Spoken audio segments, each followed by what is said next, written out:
Bismillahi Raxmaani Raxiim. Waxaan ahay nin abwaan ah oo oday ah oo aragti dheer oo laga ilduufay Imaam Xasan Eemanow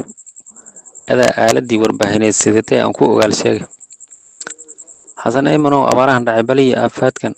dabkan ololi uumiga ka kacay ummadda guudkeeda raxmadda Ilaahay waxay noogu iman weysay oo erigii iyo geelay marow ebirka noo reebay oonka iyo aradka iyo gaajada waxa nagu alhumiyey geedaha waxay uga engegeen ubaxna loo waayay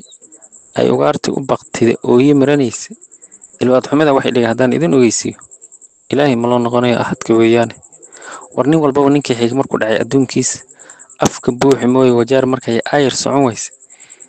inay samada naga oodantaa waa abaalmarine ilaahay ma loo noqonayo ahadka weeyaane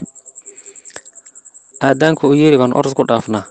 istikfaarta iyo diintana waan ilownaay inuu ayax imaada waa abaalmarine ilaahay ma loo noqonayo ahadka weeyaan laga ilbaxay been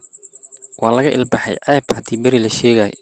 runtii dhimatay oo waxa kaba itaal roon been is afgaradna waa tuu ambado iilka lagu duugay ilma adeer is uurdooxaysaba aamin laga yeeshee war ilaahay ma loo noqonayo ahadka weeyaane kuwa maaragtay madaxda ee siyaasiga ee noo imaadeen naga tago markii intii loo istaaga la doorto maxay suubiyaan waxaan loo dirsanin bay aadaan shacabkana way muquuriyaan kuwaasna waxaan ku silay